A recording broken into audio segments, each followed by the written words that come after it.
Capítulo 11. Roma, o povo etrusco. Reconhecendo as dedicações ao trabalho por parte de todos os espíritos que se haviam localizado na Itália primitiva, então dividida em duas partes importantes, que eram a Gália Cisalpina e a Magna Grécia, ao norte e ao sul da península, os prepostos e auxiliares de Jesus projetam a fundação de Roma, que se ergueu rapidamente, coroada de lendas numerosas, para desempenhar tão grande papel na evolução do mundo. A esse tempo, o Vale do Pó era habitado pelos etruscos, que se viam humilhados pelas constantes invasões dos gauleses. De todos os elementos que formaram os ascendentes da Itália moderna, eram eles dos mais esforçados, operosos e inteligentes. Nas regiões da Toscana, possuíam largas indústrias de metais, marinha notável, destacado progresso no amanho da terra e, sobretudo, sentimentos envolvidos que o faziam diferente das coletividades mais próximas. Acreditavam na sobrevivência e ofereciam sacrifícios às almas dos mortos, venerando os deuses, cujas disposições em cada dia presumiam conhecer através dos fenômenos comuns da natureza. Atormentados e desgostosos em face das lutas reiteradas com os gauleses, os etruscos decidiram tentar vida nova e, guiados indiretamente pelos mensageiros do invisível, grande parte resolveu fixar-se na Roma do porvir, que então nada mais era que um agrupamento de cabanas humildes e desprotegidas. Defendida naturalmente pelo adensamento constante de população, a cidade mergulhou as suas origens numa corrente profunda de histórias interessantes e maravilhosas, onde as figuras de Enéas, de Réia Sílvia, de Rômulo e Remo assumiram um papel saliente e singularíssimo. A verdade, porém, é que os etruscos, em grande maioria, edificaram as primeiras organizações da cidade, fundando escolas de trabalho, transportando para aí as experiências mais valiosas dos outros povos, criando uma nova terra com o seu esforço enérgico e decidido. Lá encontraram eles as tribos latinas raminenses, titirienses e lúceres, congregadas para edificação comum, das quais assumiram a direção por largos anos, construindo os alicerces das realizações futuras. Quando Rômulo chegou, seus olhos já contemplaram uma cidade próspera e trabalhadora, onde fez valer a sua enérgica inteligência. Mas não faltou à posteridade o gosto de tecer-lhe uma coroa lendária e fantasiosa, chegando-se a afirmar que a sua figura fora arrebatada no carro dos deuses com destino ao céu. Desnecessária será a autópsia da história nos seus pontos mais divulgados e conhecidos, quando o nosso único propósito é esclarecer o entendimento do leitor quanto à direção do planeta, que se conserva de fato no mundo espiritual, de onde o Cristo vela incessantemente pelo orbe e pelos seus destinos. Todavia, para fundamentar nossa asserção acerca das influências etruscas nos primórdios de Roma, somos levados a recordar a figura de Tarquínio Prisco, filho de Etrúria, que trouxe à cidade grandes reformas e inúmeras inovações em todos os departamentos da sua consolidação e do seu progresso, lembrando entre as suas muitas renovações a construção da Cloaca Máxima e do Capitólio. Seu sucessor, Sérvio Túlio, era igualmente da sua família. Este dividiu todo o povo da cidade em classes e centúrias, segundo as possibilidades financeiras de cada um, desgostando os patrícios a esse tempo já organizados, em virtude de essa reforma apresentar-se dentro de características liberais, não obstante as suas finalidades militares.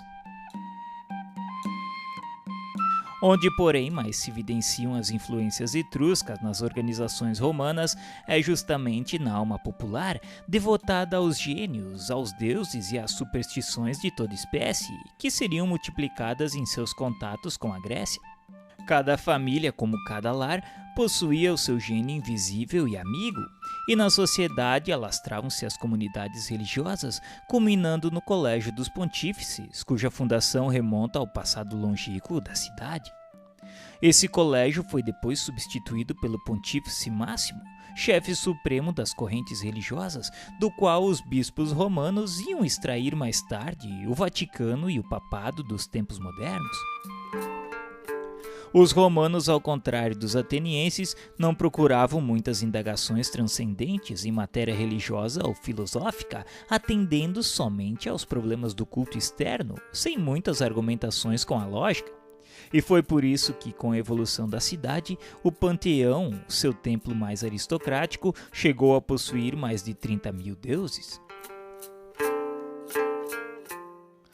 Depois dos últimos Tarquínios, que procuraram intensificar os poderes militares da realeza, proclama-se a República, que fica governada por 2 magistrados patrícios assistidos pelo Senado. Grandes medidas são executadas para consolidar a supremacia romana, mas as classes pobres, oprimidas pelas mais ricas, que gozavam de todos os direitos, revoltaram-se em face da penosa situação em que as colocavam as possibilidades da ditadura preconizada pelos senadores, e em casos especiais com poderes soberanos e amplos em todas as questões da vida e morte de cada um. Inspirados pelas forças espirituais que o assistiam, os plebeus em massa abandonaram a cidade, retirando-se para o Monte Sagrado. Mas os patrícios, examinando a gravidade daquela atitude extrema, lhes enviam Menênio Agripa, cuja palavra se desincumbe com felicidade da diligência que lhe fora cometida, contando aos rebeldes o apólogo dos membros e do estômago, que constituem no mecanismo de sua harmonia o perfeito organismo de um corpo. A plebe concorda em regressar à cidade, embora impondo condições quase que irrestritamente aceitas. Os tribunos da plebe inauguram então um período de belas conquistas dos direitos humanos, culminando na Lei Canuleia, que permitiu o casamento entre patrícios e plebeus, e com a Lei Ogúnia, que conferia a estes últimos as próprias funções sacerdotais. Muito poderíamos comentar à margem da história, mas outros são os nossos fins, considerando-nos no dever de salientar aqui as sagradas virtudes romanas na instituição do colégio da família, em muitas circunstâncias superior ao da própria Grécia, cheia de sabedoria e beleza. A família romana, em suas tradições gloriosas, está constituída no mais sublime respeito às virtudes heróicas da mulher e na perfeita compreensão dos deveres do homem ante os seus sucessores e os seus antepassados. Lembrando-nos de Roma no seu áureo período de trabalho, enche-se-nos o olhar de lágrimas amargas. Que gênio maldito imiscuiu-se nessa organização sublimada em seus mais íntimos fundamentos, devorando-lhes as esperanças mais nobres, corrompendo-lhe os sentimentos, relaxando-lhes as energias? Que força devastadora derrubou todas as suas estátuas gloriosas de virtude? Debalde, a mão misericordiosa de Jesus desceu sobre sua fronte, levantando-a de quedas tenebrosas, antes dos tristes espetáculos do seu arrasamento. Os abusos de poder e liberdade dos seus habitantes fizeram do ninho de amor e do trabalho um amontoado de ruinárias, afundando-a no mar de lodo sanguinolento. Em breve, porém, a família romana, cheia das tradições de generosa beleza, foi dilacerada pelos gênios militares e pelos espíritos guerreiros. O progresso incessante da cidade formava a tendência geral ao expansionismo em todos os domínios. Entretanto, os pródromos do direito romano e a organização da família assinalavam o período da maioridade terrestre. O homem com semelhantes conquistas estava a desferir o voo para as mais altas esferas espirituais. As legiões magnânimas do Cristo aprestavam-se para as últimas preparações de seus gloriosos caminhos na face do mundo. O Evangelho deveria chegar com a mensagem eterna do amor, da luz e da verdade para todos os seres. Todavia, a liberdade pessoal e coletiva é respeitada pelo plano invisível e Roma não se mostra digna das numerosas dádivas recebidas. Em vez de estender os seus laços pela educação e pela concórdia, deixa prender-se por uma legião de espíritos agressivos e ambiciosos, alargando a sua influência pelo mundo com as balistas e catapultas de seus guerreiros. Depois das conquistas da península, empreende a conquista do mundo com as guerras púnicas, terminando por submeter todo o Oriente, onde também se encontrava a Grécia esgotada e vencida. Os enviados do Cristo harmonizam esses terríveis movimentos no Instituto das Provações necessárias aos indivíduos e aos seus agrupamentos. Todavia, a realidade é que Roma assumia igualmente as mais pesadas responsabilidades e os mais penosos débitos diante da justiça divina. Suas águias vitoriosas cruzam então todos os mares. O Mediterrâneo é propriedade sua e o Império Romano é o império do homem, ouvindo-se a voz diretora de um só homem para quase todas as regiões povoadas da terra.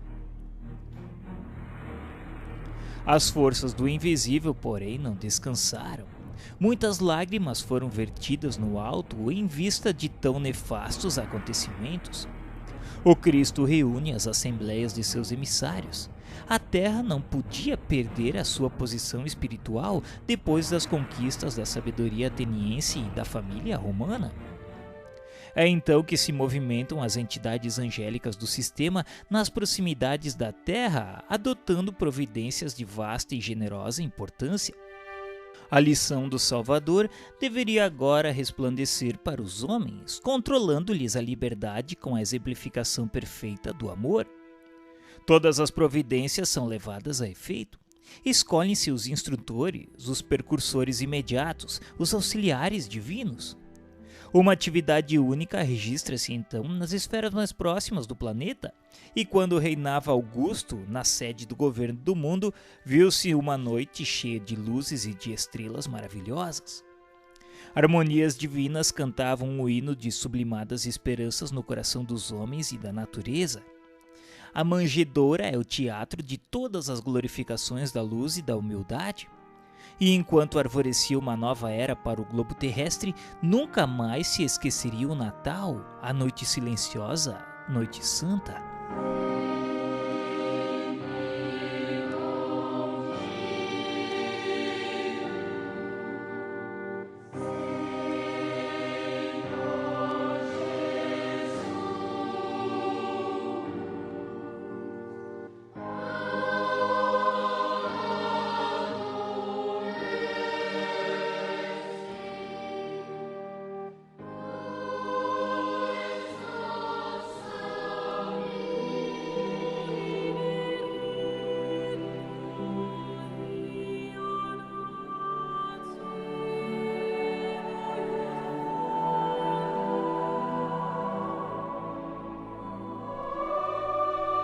Capítulo 12. A vinda de Jesus. A manjedoura. A manjedoura assinalava o ponto inicial da lição salvadora do Cristo, como a dizer que a humildade representa a chave de todas as virtudes. Começava a era definitiva da maioridade espiritual da humanidade terrestre, de vez que Jesus, com a sua exemplificação divina, entregaria o código da fraternidade e do amor a todos os corações. Debalde, os escritores materialistas de todos os tempos vulgarizaram o grande acontecimento, ironizando os altos fenômenos mediúnicos que o precederam. As figuras de Simeão, Ana, Isabel, João Batista, José, bem como a personalidade sublimada de Maria, têm sido muitas vezes objeto de observações injustas e maliciosas.